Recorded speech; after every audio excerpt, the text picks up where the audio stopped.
Three. Good afternoon, everybody. Welcome to week 6, Chef Carla. Yeah, hello everybody. Welcome to week 6. We're pretty happy to start. I mean, I'm excited. I'm a baker, so this is the week where I just shine, you know.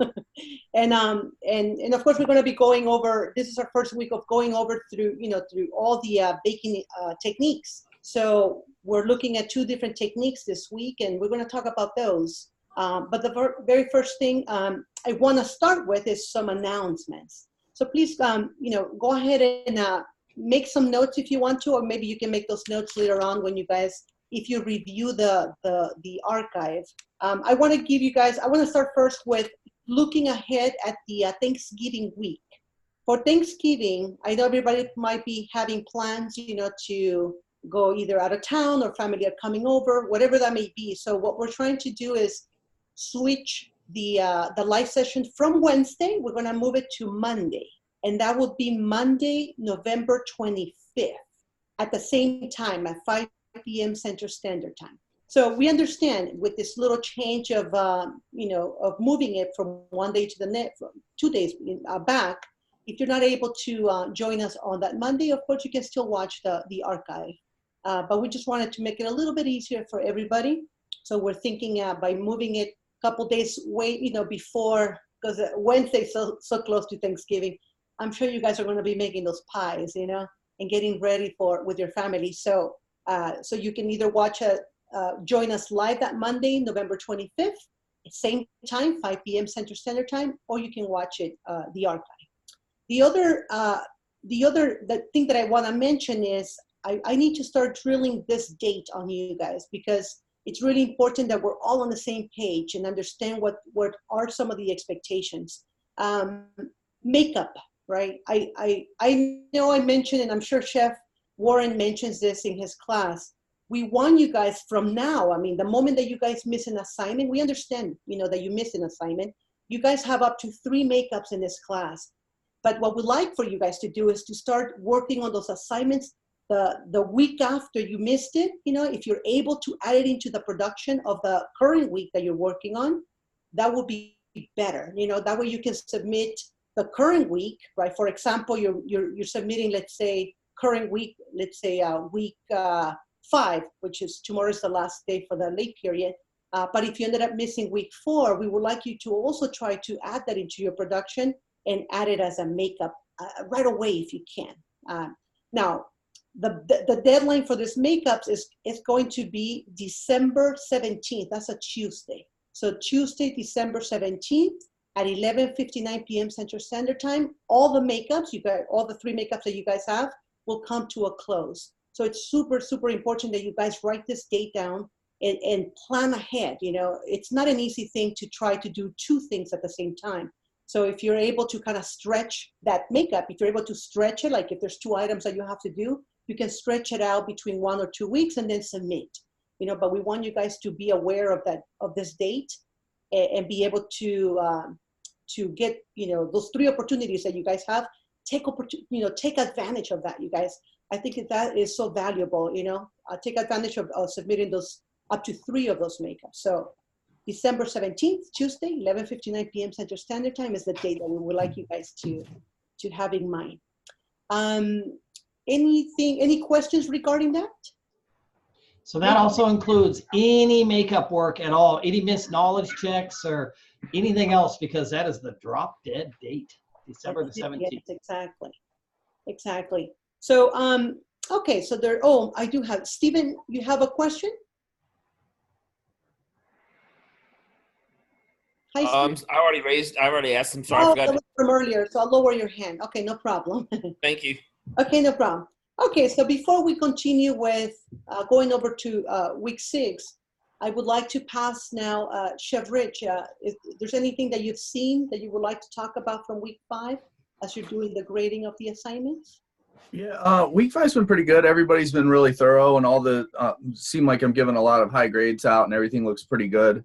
But the one thing that hands down that I've noticed really is like everybody's doing the same thing throughout all theirs, is just cooking eggs a little bit too hot.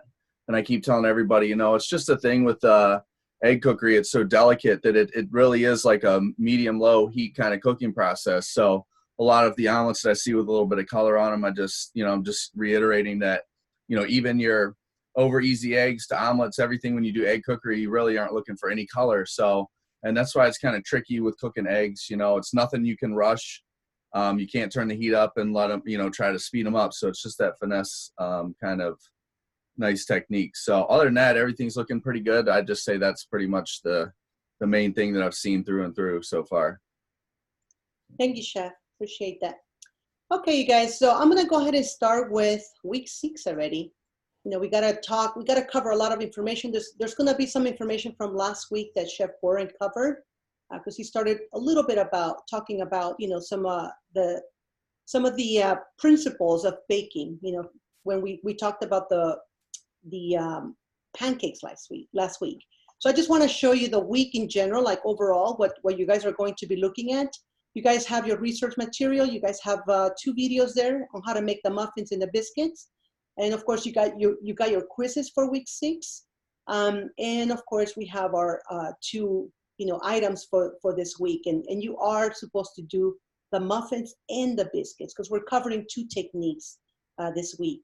So the 2 techniques that we're covering, one is called the biscuit. Well, for the muffin, it's called the muffin method, right? So it's the same technique that you guys went over last week, which was sifting all the dry ingredients, mixing all the wet ingredients, and combining it. And I know last week Chef Warren kept saying, please do not overmix the batter. We talked a little bit about that, not to overmix the batter of the pancakes. Well, the same thing's gonna happen this week with our muffin technique. Now, the biscuit technique, it's called, I like calling it the cut-in method, right? C-U-T-I-N-G, cut-in method. And so we're gonna go over that in detail once we get to it. So, but a couple of things that I would like to cover first before I go over those techniques. One of them is flours, right? I know Chef Warren talked a little bit about flours last week. There's 2 main components of flours, and he mentioned that. One of them is the protein level, and the second one is the starch, right? But the protein level is the main thing that we tend to kind of pay attention a lot. In the industry, you guys, we tend to work with so many different types of flours. We have bins and bins of different flours, starting with something that is very high in protein. And I'm talking about the high protein or high gluten flour, right? These are great flours to make bagels, pretzels, pizza, right? Some breads, but this is something that is very, very high in protein that is going to give us this kind of gumminess, this kind of tightness and very strong consistency that's going to give us a very chewy texture at the end. So we have like high gluten flours, and then we move down to like bread flour, which it can have up to like 13% protein. And then of course we have the next one. I'm just going down the list, you guys, in the level of protein. So from bread flour, we move to all-purpose flour. All-purpose flour is actually a combination of 2 flours. You can make your own all-purpose flour. One flour is cake, which is the lowest with the amount of protein, and the other one is bread, which is the highest amount of protein, right? So you have all-purpose flour with 2 types of flour: cake, which is very low in protein; bread flour that is high. So if you think about it, you create a flour that is for all-purpose. And usually it's about equal parts, half and half, The only thing, the difference in between, let's say, an all-purpose flour is that, some of them are bleached and some of them are unbleached. Anything that's bleached is either done, naturally by exposing it to the sun, or it's done by chemical, right? Chemically done. So when they bleach a flour, that means they deplete. They actually take away some of that protein that is in the flour. So anything that you guys buy, let's say, for example, if you guys are making a cake, if you guys are making pastries, I suggest, for the least amount of protein, to buy something that is bleached, right? Naturally, it will be best. If you're making bread, if you guys are making breads or pizzas and things like that, then I would suggest maybe an all-purpose flour that is unbleached because it has a little bit more protein, which is going to give you more glutens.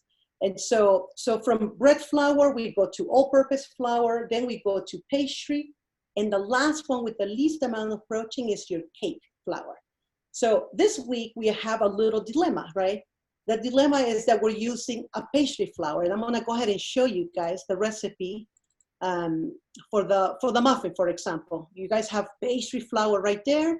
For the biscuit, you guys have pastry flour, right? So both recipes, you guys have this particular flour that is very difficult to find. Unfortunately, you're able to buy this through purveyors, you know, and so obviously large companies and large bakeries, they go through a purveyor, they're able to buy it. But in regular stores, it's very difficult to find.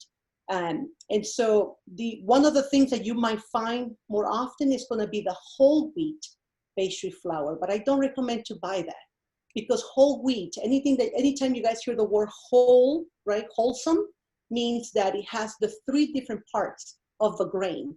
And in this situation with the wheat grain, we have the endosperm, which is where all the white flours come from. We have the germ, right, which is great for you. It has really good fat. And we have the bran, which is very good for you because it has a lot of fiber, right? So, but the only problem with whole wheat pastry flour is that, and I've actually done this myself, you guys, because I actually try to, instead of using the white pastry flour, I ended up using the whole wheat.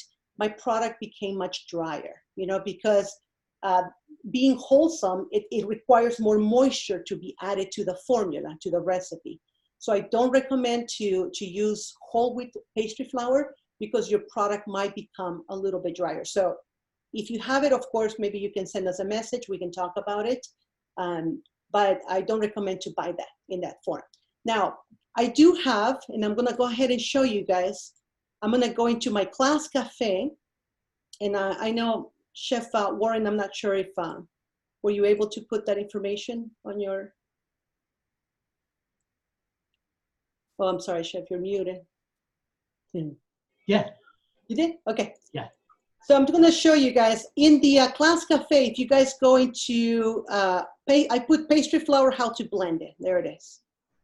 So I ended up putting a quick little note right here that it tells you exactly how to blend it. So you need to buy 2 types of flour. You need to buy cake flour and you need to buy all-purpose flour. So in order to blend it, I put a little example right here. For example, right in one of the recipes, it calls for 20 ounces of pastry flour. So what you need is 1/3 part needs to be cake and 2/3 is going to be all-purpose flour. So here's the breakdown. You're just going to divide 20 divided by 3, and the first amount becomes your cake flour, right? So 20 divided by 3, it's 6.7. I'm just rounded up, 6.7. So that becomes your cake flour, and the remaining number that's going to add up to 20, which is 13.3, becomes your all-purpose flour, right? So here's a quick little example how to blend it. Now, I've been getting a lot of emails from students that they tell me, Chef, I cannot even find cake flour where I live. And I completely understand, you know, there's a lot of you guys who live in very small communities where you may have maybe just a couple of stores and maybe they don't have enough, you know, or maybe they don't carry a variety of things, you know, so I completely understand. So I'm gonna say, you guys, the reason why we're telling you to blend it first, right? If you could find cake flour and you can find the all-purpose flour, blend it. The reason why is because these recipes are made for getting the best results with pastry flour.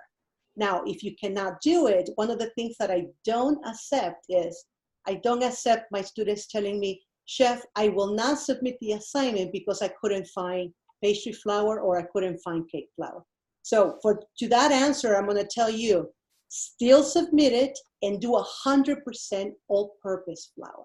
Okay, so I just wanna be clear with this because I understand it's a challenge, but I'm trying to find a solution to you, you know, so you can still submit the assignment, even if it's with a different flour, which is all-purpose, right?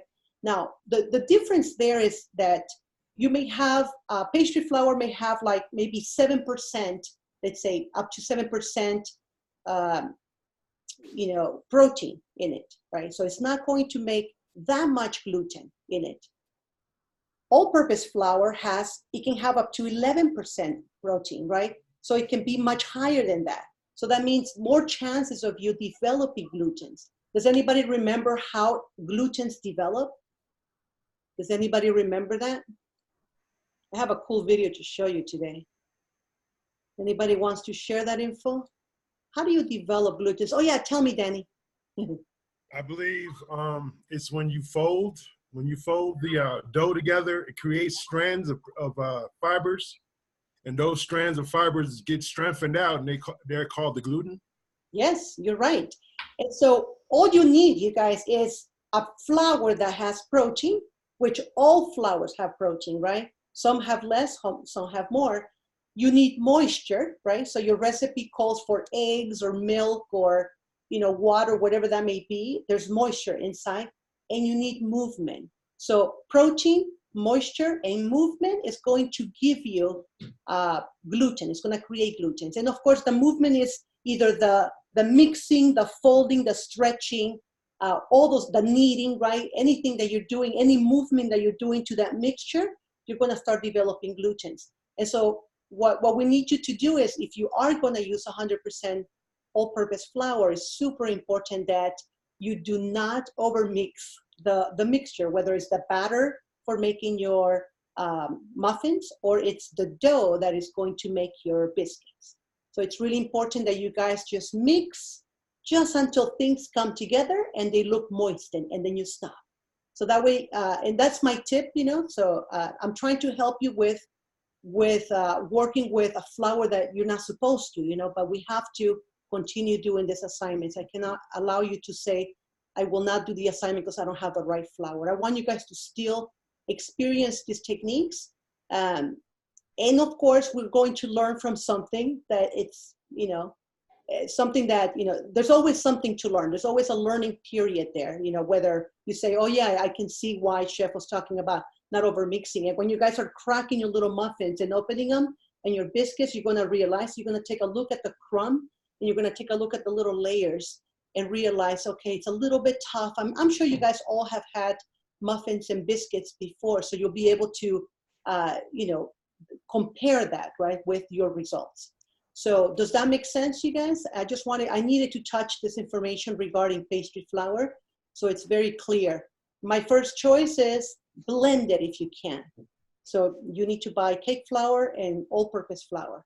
If you cannot find cake flour, which the most common brand is called Swan, right, the animal, and it's red, it's a red box. So if you cannot find it, then I would say then go with 100% all-purpose flour if you can. So, and the reason why you might be saying, well, Chef, why do we work with pastry flour, when it's so difficult to find it?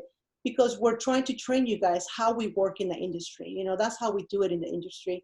So it's based on that, okay? And of course, to understand how to work with different flours. Okay, no questions or any questions regarding that? Oh, I do have Terry. Hi, Terry. Well, yeah, you actually just touched on a little bit of my question. My question was, a lot of us grew up with our grandparents making biscuits, homemade from scratch biscuits, and what's the other thing we're making? Biscuits and muffins. Yeah. And they used all-purpose flour, and those were the best biscuits we've ever tasted in our lives. So is this recipe different than what my grandmother was using 40 years ago? Well, I mean, grandma wasn't out buying 3 and 4 flours. I completely understand what you're saying. There's a difference between a home baker and a professional baker, right? Sure. A home baker is following a recipe that is, if you take a look at those, recipes, like for example, Martha Stewart, if you guys open up a book from Martha Stewart, baking books, she uses a lot of volume and she uses a lot of ingredients that are for the home baker, like all-purpose flour, for example. If you take a look at a book that is a professional book, like the book that you guys have, that is a professional book that is used at large bakeries and things like that, right? So it's different. We use different types of flours in the industry, and that's. But is the result different? The results Well, it depends because the recipe is created for that specific flour. So the recipe that your grandma's following was completely created for that specific flour. So there might be a little bit more water. There might be a little bit more fat, you know? Gotcha. Okay. Hey, Terry, real quick, where did your grandmother live? Which part of the United States? Oh, hell. Grandma was from all over, but like Oklahoma, Arkansas, kind of, Okay. you know, It's fried pies. It's Panama. really interesting. It's really interesting. Down in the South, most of the biscuit recipes are written for what we call soft wheat, versus the majority of the country that uses hard wheat. And so Southern biscuits oftentimes will be a little bit different because that soft wheat has a lower protein content. You know, we hear a lot about these old family recipes, and a lot of times they stem from the South where soft wheat is widely available. But for most of us, we can't find it. So it makes a big difference. Okay, just curious. Thank you. That was a great question, Terry. Thank you. Everybody's wondering, well, you know, we always use all-purpose flour, right? Right. For those specific recipes that are done for the home baker, you know, so it's a little different. Now, the results might be completely, you know, the same or slightly different. What we're going to be covering today, obviously, is going to be the technique. So whenever you bump into, let's say, any type of recipe, if you have like 10 different recipes of biscuits in front of you, the technique is the same, right? So you'll be able to follow any recipe with this technique. Okay, so the other thing we need to talk, obviously, is we mentioned a little bit about the flours, right? The importance of it. The other thing is gluten. We were on that conversation. Now, the reason why gluten is important is, you know, and it's going to be very, very much more important when we start hitting the yeasted doughs. Gluten has a huge job. And the job of gluten is to give you structure, right? So imagine, I mentioned last week that I baked a gluten-free muffin once, and as soon as I took it out of the oven, it collapsed, right? So there was no structure from there. So it's going to give you structure. It's going to give you that shape that we want. It's going to give you a little bit of that tightness or toughness, you know, depending on what you're making. And it's going to also hold, right? Gluten is going to hold the leavener that is inside, whether it's going to be maybe carbon dioxide coming either from yeast or coming from chemical leaveners like baking powder, baking soda. It has a huge job of holding those little air pockets in place. So when they're you know, you guys are mixing the batter, for example, it traps those little air pockets, and those little air pockets eventually they will expand with the heat, right? And they're going to give you that kind of sponginess and that little bounciness and softness that we want in a muffin. You know, so it's really important that you create just enough glutens just to hold those little air pockets, but not too much that is going to make a really tight and really dense muffin. That's not what we're looking for this week.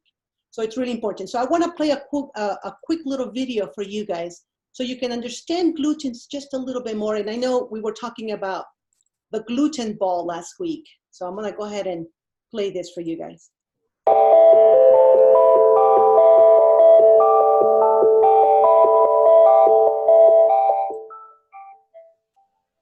We use wheat flour in countless recipes, from chewy loaves of rustic bread and pizza dough to tender cakes and some muffins.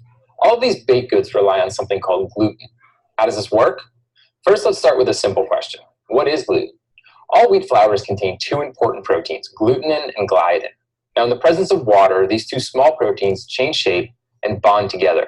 This creates an elastic network of proteins called gluten, which has the ability to trap air, much like a balloon. This gluten network fills with swollen starch granules and gas bubbles, allowing breads to rise and cakes to gain some gentle structure. Now, here in the test kitchen, we've long known that gluten is important in baking, but mainly we've done a lot of talking, not a lot of showing. So what is it on a tangible level? Can you see it? Can you feel gluten? I ran a simple experiment to find out just that. I made two basic doughs by mixing flour and water in a food processor until a smooth ball formed. And for one dough, I used cake flour, which contains the least amount of protein of all the different types of flour that you can find at the grocery store, between 6 and 8% usually. In addition, cake flour is often bleached, which further weakens the proteins. And for the other one, I used bread flour, which contains the most amount of protein, usually running about 12 to 14%, and is generally not bleached. So you can see here, I have two balls of dough, each containing a different amount of gluten. You can't actually see that. because surrounding that gluten is a whole lot of starch. For the next step, believe it or not, I washed the starch away.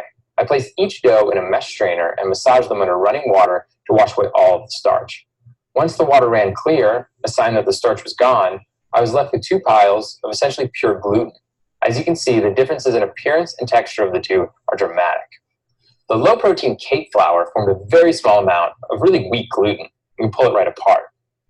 On the other hand, high-protein bread flour formed a large ball of highly resilient, rubbery gluten. It can be stretched very thin without tearing. To show just how elastic this bread flour gluten ball is, I'm going to try and do something a little bit crazy. I'm going to treat it like a balloon and inflate it with compressed air.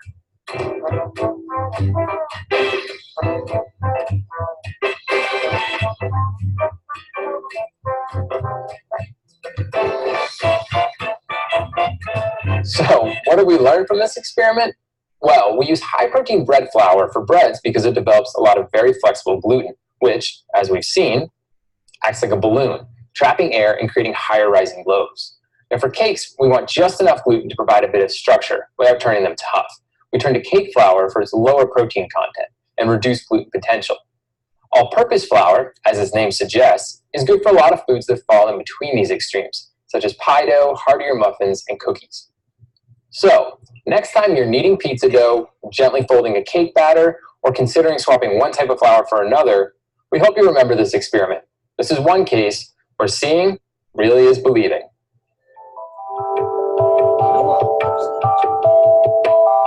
Wasn't that cool, you guys? It's kind of neat, that experiment, so you guys can really understand how much more protein you were able to see by using, you know, bread flour versus that really tiny amount of protein that came out from cake flour. So it's a huge difference. So try to imagine, right? If you're using all-purpose flour for the recipes that we have this week, it will make a difference in your product, especially if you mix it too much. I think the problem might be the mixing. If there's a lot of movement and mixing and continue and doing that, you will develop a little stronger structure that is going to become tighter and more dense, you know, at the end. So that's what we're trying for you guys to understand as you guys start with your 2 assignments for this week. So the first thing I would like to go over is, let's go over the technique of the muffin method, right? So the muffin method, one of the things that I want you guys to always take a look at the yield. This one makes about 30 portions, and this is for about 2 ounces. You might be using, I think the 12, the muffin pan that has 12 openings, and I believe you can put up to 4 ounces in there. So this might make about 15 portions if it's a 4-ounce portion, right? So it's always good to look at this, because if you say, well, that's a little bit too much for me, you can easily divide the recipe in half so you can create a smaller batch. So this recipe calls for, again, for pastry flour. So it's 1 pound plus 4 ounces. So that total is 20 ounces combined, 16 plus 4. You have sugar. Make sure that you guys are using granulated sugar for this. If it only says the word sugar, that means they're talking about granulated, versus they will have to write on a recipe brown sugar or powdered sugar. Baking powder is going to be your chemical leavener for this week, so you need 1.2 ounces, so just a little bit over 1 ounce. Salt, this is just 0.25, so it's 1/4 ounce. Eggs, you need 6 ounces, right? And in this case, it really doesn't matter whether you guys use large eggs, medium eggs, size, whatever size you decide to use, it doesn't really matter, because we're going based on the weight, right? So if you guys have large eggs, I recommend to crack 3 of them, because 1 large egg is roughly between 1.8 ounces to 2 ounces by weight. So I recommend to crack 3 eggs, right? Crack them really well, weight them, and then depending on where you are on the scale, if you guys are a little bit short, I recommend to crack a 2nd egg, but crack it separate in a separate bowl.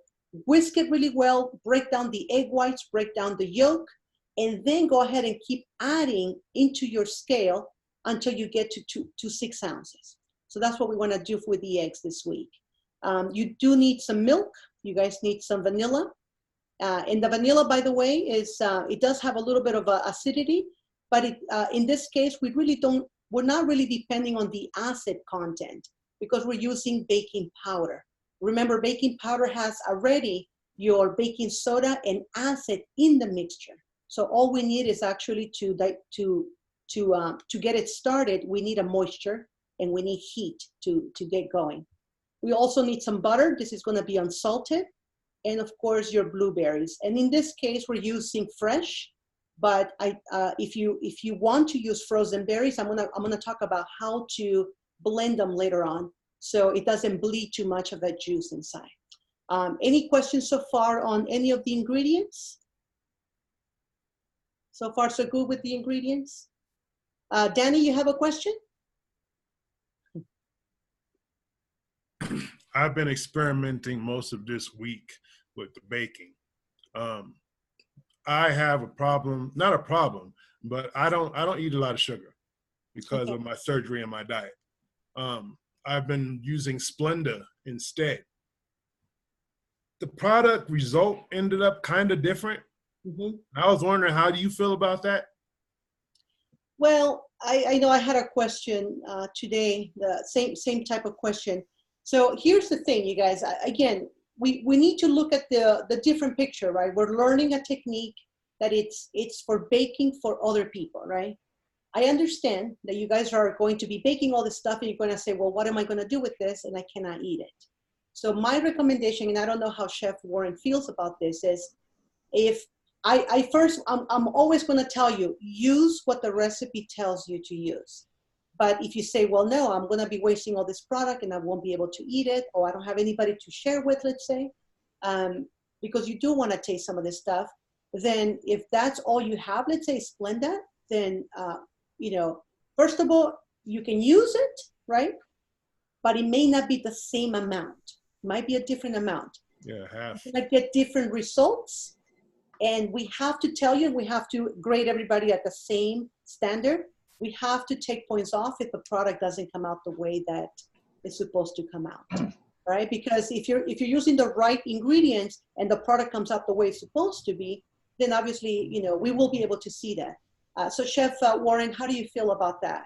I'm on the same page, but Danny, I would definitely recommend taking a look at monk fruit sugar or unrefined the Belgium sugar, which will behave very similar to regular sugar in baked goods, but it doesn't have nearly the amount of carbohydrates in it. So it's got the same sweetness level. It behaves the same as sugar, but the simple carbohydrates aren't there. So monk fruit sugar is pretty widely available. I think at Amazon, I know Costco carries it. Other places carry it as well. So. Monk fruit. Do you mind writing it down, Chef, Sure. That's a great resource, So it's, Rapunzel or monk fruit sugar. Rapunzel, monk fruit. So I hope that answers your question, Danny. Real good. Okay. So first, let's go ahead and get started with talking about the technique, right? So this is the same technique from last week when you guys made your pancakes. The technique is very simple. Sometimes they call it, obviously, they call it the muffin technique, or they call it the two-stage technique, where you take all the dry ingredients and you sift them together, and you take all the wet ingredients and you whisk them together. And eventually you can either pour either way. I always like to put my wet ingredients into my sifted dry ingredients. And then of course you mix it just until it comes together. When you guys start looking at the mixture, that it's looking moistened, right? But just until it gets to that moment, everything looks a little bit evenly mixed. I would say stop right there. So let's go over the recipe really quickly. And so it tells you to sift the dry ingredients, and that's again to mix the ingredients very evenly. So you have baking powder, you have your sugar, the salt, all that needs to be blended really well, and also you aerate it just a little bit so your product doesn't come out too tight. The flour tends to be in the industry. Obviously, we have flour in bins that we can put a 50-pound bag inside. So everything gets compressed really tight. So you always want to make sure that you kind of aerate your flour a little bit before measuring it out. So you're going to be mixing all your, sifting the dry ingredients and mixing the wet ingredients. I suggest, you guys, that usually the milk tends to be a little cold because you just take it out of the refrigerator. So it's going to be cold. Your butter, right? You're going to be melting this 8 ounces, and you're going to be pouring it into the wet ingredients. I recommend to whisk the eggs really, really well by themselves first, add the milk, add the vanilla, and go ahead and start bringing the butter to a quick little boil, right? Just bring it up to so it can melt completely, and go ahead and pour it while mixing it into the wet ingredients. It's really important that your butter is a little bit on the hot side, and the reason why is because if it's a little bit, cooler, as soon as it comes together with the milk, like cold milk, you're going to see chunks of butter just starting to solidify, and they start floating everywhere. So now you don't have an even mixture. So I recommend that if you do know that it's cold milk, bring the butter to a quick little boil, right? It's nice and hot, and you start pouring the butter into the wet ingredients by mixing them, whisking them. If there's movement, right, boiling sounds like it's going to cook the eggs. But if there's movement and you're pouring the butter hot in there, it will not cook the eggs because it's moving and redistributing the temperature of the hot butter around. So as soon as you're done mixing the butter inside, then I'll go ahead and pour it into your dry ingredients. And with a rubber spatula, I suggest if you have one of those or a spoon, you're gonna start to mix the product. Now, how do we fold the blueberries, right? If they're fresh, I just recommend to, as soon as you start mixing and you see that things are beginning to kind of look, they're coming together, I would say stop, pour the fresh berries inside, and just lightly fold them in. Just lightly fold them so you can redistribute the blueberries throughout your entire batter. If you guys are going to use frozen blueberries, I recommend to take them out, right, so you can measure the amount that you need, put it back into the freezer. Put the blueberries back into the freezer. Keep them as frozen as you can until the last minute when you're ready to fold. And the reason why is because when we freeze fruit, the freezing process will start to get some water inside. So your blueberries have a little bit of water in there, ice crystals, right? And so if you take your blueberries out a little too early, they're going to start thawing out and they're going to start bleeding a lot of color. So when you guys are folding the semi-thaw out blueberries, you're going to have like blue everywhere. Now you guys have like really bright blue color on your blueberries. And I'll tell you, it's always best to not have that. You want to avoid that. A good blueberry muffin doesn't have all this blue bleeding color all over the place. So another little trick, to fold, and I don't know if you guys have had this problem before, when you take a little blueberry muffins, right, and you start cutting it in half maybe, and you look at it, if you notice, all the blueberries are all the way on the bottom. Have you noticed that? They always sink because they're a little heavy. I don't know if you have seen some of those blueberries, you guys, but they look pretty big. I've seen some really big, really chunky blueberries. So they're much heavier, and they won't be able to hang, or stay in place as soon as they're hanging and swimming around that batter. They're going to start sinking to the bottom. So in order to avoid that, you guys can take the blueberries. If they're fresh, you can give them a quick rinse. Don't dry them, right? Just drain them out the water, but don't dry them. And you guys can toss them with a little bit of flour. Just lightly coat them with a little flour. And having flour around the body of the blueberry is going to be starch. It's going to be a little something that's dry, and it's going to keep them in one place so they don't sink to the bottom. And you can do the same thing with the frozen berries. Take them out of the freezer, lightly coat them with flour, very light. And we're talking about, maybe a tablespoon of flour that you're going to coat them. And then you guys can fold them into your blueberries. Now, it's really important, again, we mentioned this several times, do not overmix the mixture, right? I'm going to show you guys a couple of pictures of some fun looking muffins right here. So these are beautiful little muffins. We're looking for golden brown color, so don't be afraid of that, you guys, to take it a little bit further. You're going to have this beautiful crumbly, soft, and cakey texture in the middle, but you're going to have this kind of crunchy top, right? Because we do want some color. You see a little bit of the blueberries, especially when they're, whether they're fresh or frozen, they tend to kind of burst as they're baking. So you might see a little bit of this kind of brighter bleeding going on. But right before baking, if you guys want to sprinkle a little bit of sugar, is fine. You know, that works really nice, just to give you a little crust on top. But there's something, and here's the inside, so you guys can take a look. This is really nice. You guys see the carbon dioxide, right? These are the little air pockets that were trapped between the glutens, right? You see the little blueberries kind of scatter all over the place. By looking at this texture, you know, I know that it's a very tight, tender texture. It doesn't look tight. I've seen really tight little muffins, and they don't look very edible to me, you know, but this is a perfect one. You can see that, you know, if I had it in front of me, I'll be able to squeeze it and it's gonna like bounce up and down. So this is a really good texture.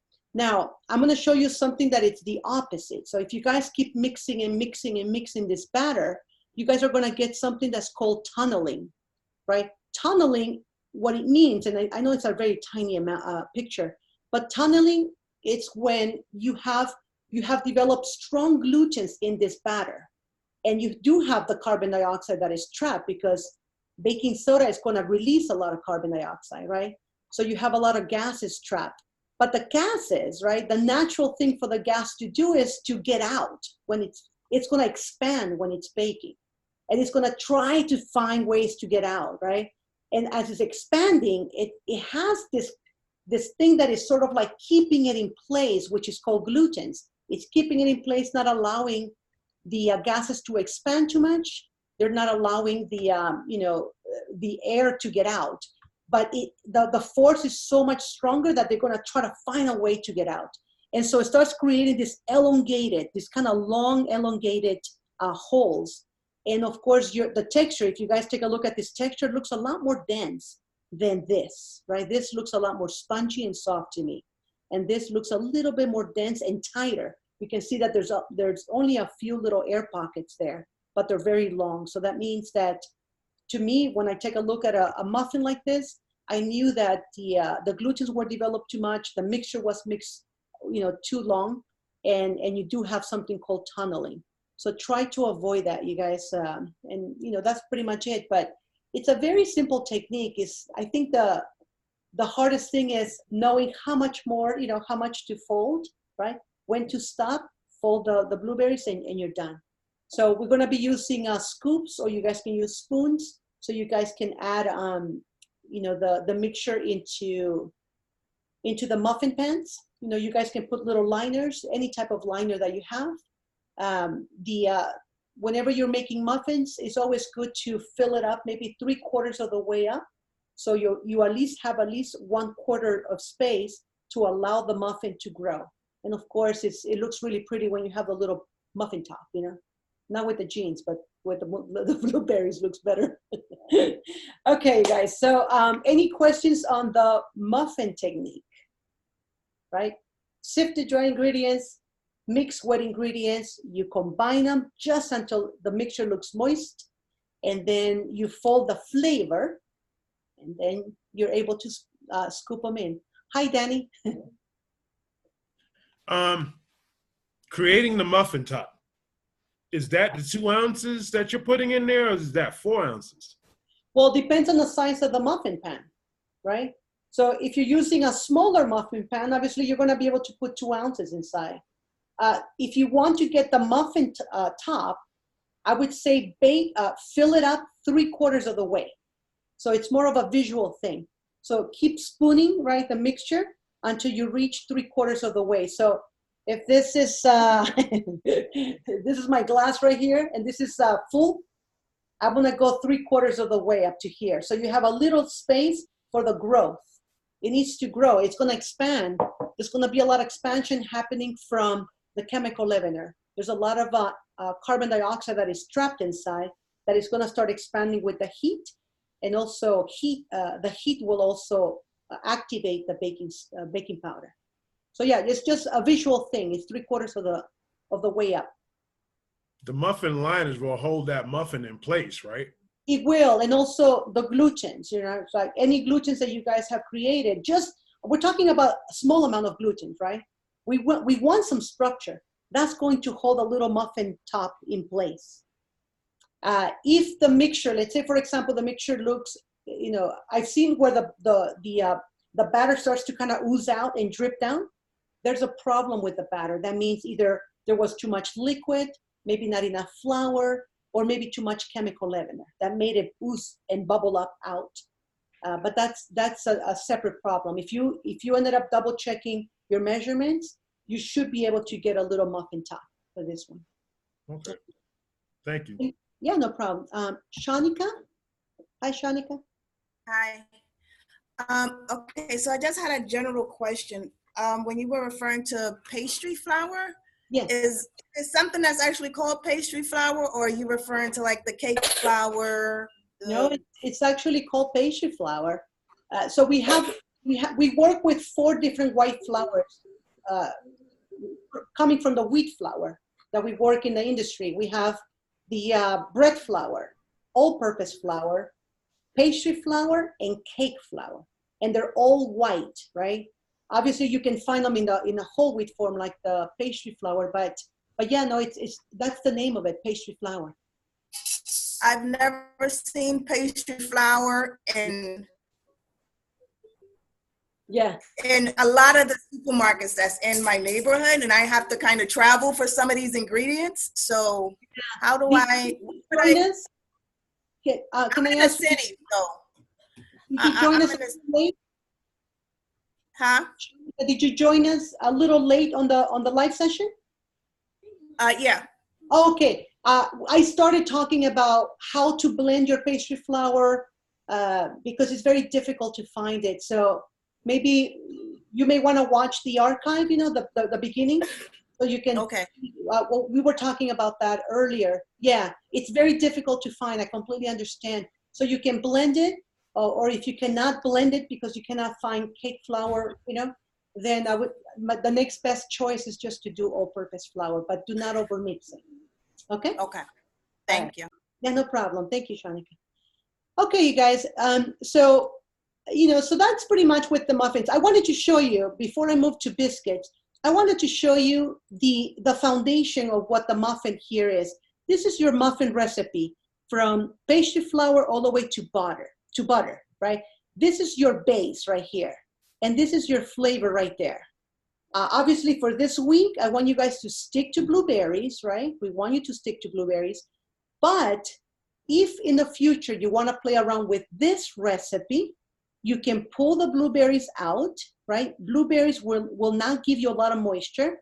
And you can put another ingredient that will not bring a lot of moisture. For example, nuts, dry fruit, right? Or even raspberries, that can be an alternative. But again, for this week, I just want you guys to stick to blueberries. It's really important that you guys follow the recipe just the way it is. I just want to give you an idea on how you guys can kind of play around with the base. This is your base right here, and this is your flavor by taking the flavor out and putting something else.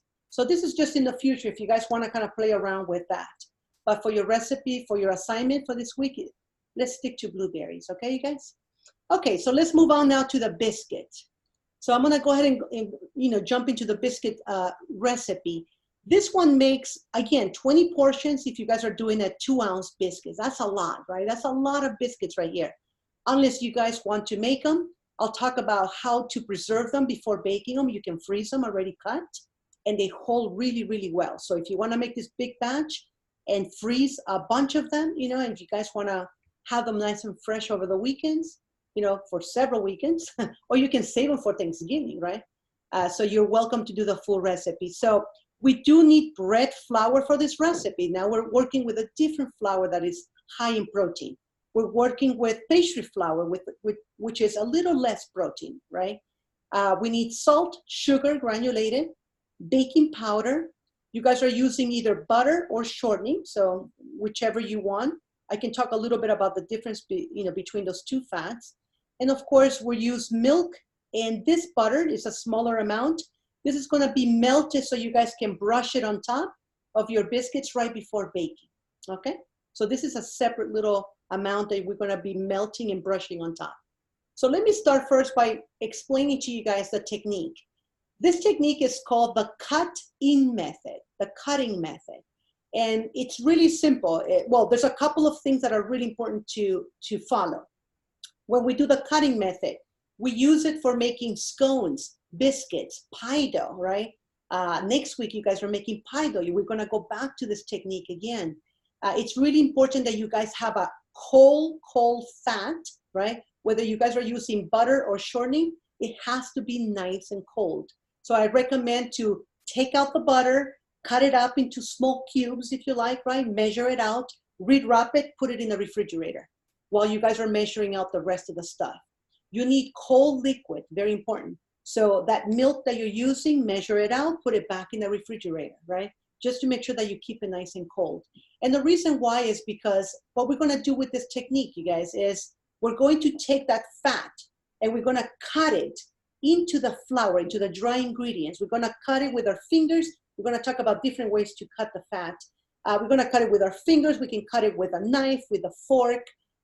We can cut it with pastry blenders. And the idea is to break down the fat into small little pea sizes, right? Green little pea sizes we're gonna cut the fat into. And that fat has to stay cold the whole time. It has to stay solid. It's going to be scattered throughout the entire dough. And the idea is that when we bake this little muffin, this biscuit, I'm sorry, when we bake the biscuit, that fat that is trapped, that is nice and solid, it's gonna start expanding, right? It's gonna start releasing a lot of steam because there's water in butter. It's gonna release steam and it's gonna start creating a pressure inside from the heat. And that pressure is gonna start creating something that we call flakiness, right? When we think of a biscuit, we want a flaky, the word flaky always comes to mind because we want something that's kind of crumbly, kind of tender inside, but also flaky, and it has little layers. So that's what we're looking for. Now, if you have the opposite, right? If the fat is becoming too soft, they're beginning to kind of spread everywhere, kind of melting between your dough, you guys are going to have something that it's not going to be flaky. Most likely your product is not going to rise the way you want it to, you know? And so the results are going to be a little bit more tighter, a little bit more compressed. So we want to make sure that the fat is really cold, the liquid is very cold. All right, so I'm gonna go ahead and show you a couple ways to blend this, to cut the fat into smaller pieces. Let me see, where's my, here it is. All right, so a couple of ways to cut the fat. One way is by using this little tool. If you guys have one of these, this is called a pastry blender. If you guys have one of these, it has like little wires, right, that you guys can clean and remove the butter from. But the very first step is to start by sifting all the dry ingredients. So you guys are going to take the bread flour, the pastry flour, the salt, the sugar, and the baking powder, and you guys are going to sift it together in a bowl, right? So you have all your little mixed ingredients there, the dry ingredients. Then you take your cold fat, butter or shortening, whichever you're gonna decide to use. I recommend to cut it into small blocks, like in small cubes, and you can put it inside the dry ingredients, just like you guys see right here. And you're gonna start breaking it down either with your fingers, and I'm gonna show you the movement of the fingers. It's something like this, right? Your hands are inside, and you're grabbing the little chunks of fat, and you're squeezing them and kind of, you know, spreading them out like that. I know I look like I'm dancing, right, guys? So we're just breaking the fat in there, you know, and you just keep digging in there. Now, keep in mind that your hands are warm, right? So if we spend too much time, you know, breaking the fat, if we're taking too long, it's going to eventually soften up that butter. So you can use a fork if you like. Some people use knives. I'll give you I mean, this technique I don't recommend, obviously, to use it in the industry. But if you're going to be making them at home, it works really, really well. I think it's kind of like the housewives technique. You take, if you guys have like a cheese grater, right? You take the whole amount of butter that you're gonna be using, don't cube it, just keep it whole, and you guys can grate it with the cheese grater. And whatever's coming out is already small enough. So go ahead and, you know, cover it up with flour so it doesn't clump up again. But I don't recommend that, obviously, in the kitchen of a restaurant, you know, because that's not, this is more for like a small batch. In a restaurant, we deal with bigger batch, and there's no way of doing things like that. So, cut it with your fingers if you want. Like I said, there's different ways of doing it. Now, as you're cutting it up, we're looking for pea-sized pieces, right? If you guys feel that the butter starts to get a little soft, you can actually take your bowl and put it back into the refrigerator. Let it re-solidify again. If it's cold enough, then you guys can start adding the liquid. And of course, the liquid here is your milk. And let me take a look, go back to the recipe really quickly. Today I don't have another class, you guys, but I don't want to take too long. But I can hang out with you guys. So you're gonna take the milk, right? And you're going to be adding it in, that's 13 ounces. And you're gonna add it just until everything comes together. So you're gonna sort of lightly knead it, just very lightly. And you're going to be, creating a dough at the end. So here's the technique of cutting with the fingers. You can see it right here closely. And then of course, you're gonna see, it's gonna look something like this. You can see that there's a little pea-sized pieces. You can still see the little chunks floating around, right? And then when we're done, we're gonna take that dough, put a little flour on the table, and start slightly rolling it with a little dowel or a little rolling pin. Flatten it out. I recommend to flatten it out. The smallest thickness should be about 3/4 of an inch. It should be 3/4 to about an inch in thickness. An inch works really well, you guys, because it's gonna give you this beautiful puff. It's gonna rise really nicely. If you guys make it very thin, it's gonna look very thin at the end, so we want them nice and puffy and chunky, but I wanted to show you this technique. This is a cool technique of whenever you guys are cutting like cookies. This is a dough, you guys, that if you have a lot of waste, right, big chunks of dough, that it's waste, they're not circles, you can put it together back again, but believe me, you're gonna be developing more gluten when you put the dough together. So I recommend to roll out your dough to about an inch in thickness, and when you're cutting it using circle cutters, cut it as close as you can. So there's very little waste at the end, right? Very tiny little strips of dough that are gonna be in between. The next step is to melt that butter. Go ahead and put them in a sheet tray with parchment. Make sure that you do spread them out just a little bit. They do rise more up than sideways, but brush them with a little butter, and then you're gonna be baking them off. Biscuits are usually baked at a much higher temperature, and I'm gonna take a look at the recipe for biscuits. It's requiring a 425-degree oven. And the reason why is because the idea is to try to get those little chunks of butter that are everywhere, to get them really hot so they can start releasing steam and they start creating pressure. That way, it happens really quickly. Within the first 10 minutes, you guys are gonna notice your little muffin rising. And they almost, sometimes they kind of almost look like they double in size. But that's the idea of baking at a high temperature. Now, if you don't have those little circle cutters, I recommend that you can shape your dough into like a rectangle shape, and you can cut them with your knife so you can create little square biscuits. But it's super important that you trim the edges first with the knife. Get rid of the folded soft side that you have on your edges, trim them flat. So instead of the biscuits, growing like this, like a little clamp, because that's what happens when you don't trim the edges, you need to have them rise straight up versus rising like that. So it's really important that you trim those edges to get a beautiful, even height at the end. Any questions on this biscuit muffin? Biscuit muffin, on the biscuit technique or the cutting method, anyone? I don't know, after listening to that, I want to go make biscuits. Yes. Yeah, we need. Benjamin has a question. Yeah, Benjamin, hi. Yeah, I work at Red Lobster, and we make our own biscuits. Mm-hmm. But the way we make them, basically we use, I think it's cake and all-purpose. Okay. We sift those, and then we use cold water, ice cold water, and then shredded cheddar cheese, and we mix it all in a mixer. Yeah. And then it's an ounce and a half scoop Can I do that, or do I have to go follow the recipe? Well, I would say follow this recipe. Follow this recipe just so you can try something new. I mean, you've been doing this other recipe over and over, right? Try something different. Okay. The recipe that you're mentioning, cake flour you mentioned, I bet you they're really tender and soft, right? Yeah. Yeah. And so this is it's just a different formula, Benjamin. It's just different formula, but it's the same technique, you know. I would say try it this way.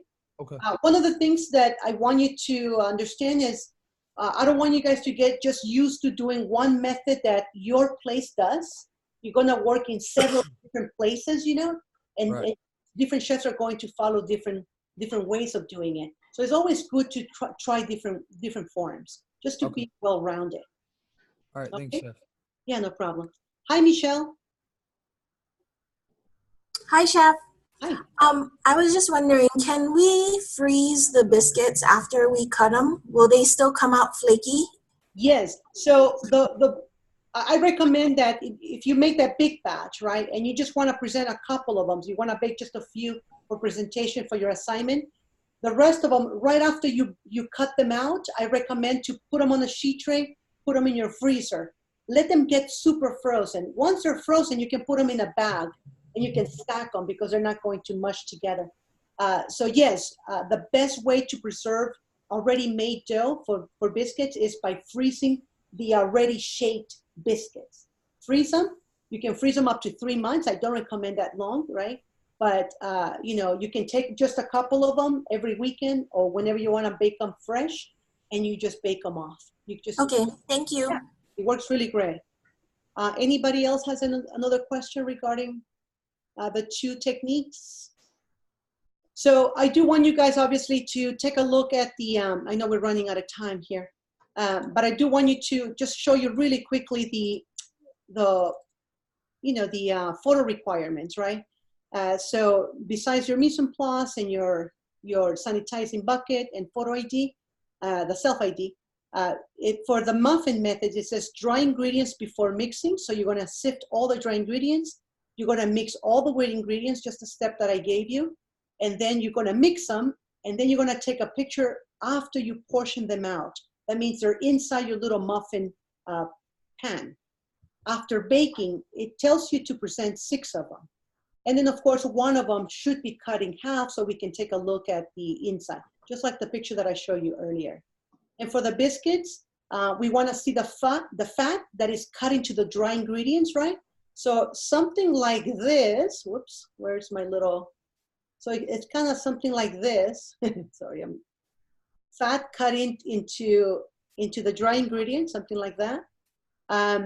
You need to add the milk, right? So milk added into the mixture. So show us how it looks in between the process. It's okay. After portioning them out for the biscuits, so you're gonna have the little cutouts already. And after baking, you're gonna be presenting 6 of them. And then of course, cut one in half so we can take a look at the inside. So they're pretty similar, you know, the steps. So pretty simple this week, you guys. I mean, it is 2 techniques that are very, very important, especially in the baking world, right? Techniques that you're gonna be using over and over. So like I mentioned, cutting method, it's great for scones, biscuits, you know, and for pie dough. And, you know, and then of course, the muffin technique, you know, this is what we call quick breads, right? The muffin technique, quick breads, because we are depending on the chemical leavener to rise your product really quickly versus yeast. When we talk about yeast in week 9 and 10, you guys are going to notice that it takes forever for the dough to develop carbon dioxide because we're depending on the yeast to do it. So those are not considered quick breads. Quick breads is, you know, the leavening is very quick. You know, it's all these different little muffins, you know, banana bread, you know, zucchini bread, all these different types of baked products are considered quick breads. Anything, chefs? Absolutely, that was an absolute fan. I don't know what else I could add to that to make it better, but that was absolutely wonderful. I think with this week's assignment, I think the biggest challenges, like you were talking about, are mixing Over mixing, it's better to undermix than it is to overmix. Remember, when you're bringing that muffin batter together, just fold it together. Start on the outside and scoop in, and then add your blueberries at the very end and gently fold as not to crush them. Please don't ask if you can use a stand mixer this week. We would like for you to definitely do it by hand, absolutely. And with the biscuits, it's the coolest thing. Those chunks of butter, those pea-sized shapes of butter in there are critical, because when that butter gets hot, it gives off steam. Remember, butter is 20% moisture, and it helps it rise and gives it that nice look. So great class, Chef Carla. Yeah, no problem. And one last little tip, you guys. If you like those little layers on your biscuits, I recommend to kind of flatten out, maybe to about 1/2 inch your biscuit dough and fold it in thirds. Flatten it out again now to about 1 inch and then cut them out. That little folding that you will do is going to create layers, right? So you can kind of pick the layers through your biscuits. So it's just a little tip, that works really well to create layers on those biscuits. All right, you guys. I'm pretty excited. I'm looking forward to seeing those little muffins and biscuits next week. Share, please, you guys. I always share my texting number. Share the process. I want to see what you guys are doing. It helps sometimes to kind of take a look and see if I need to help you with something or give you suggestions or just say, yeah, way to go. You're doing great. All right, then. Well, thank you guys for joining us, and we're looking forward to seeing you guys next week, Wednesday. And have a wonderful week. Thank you, chefs.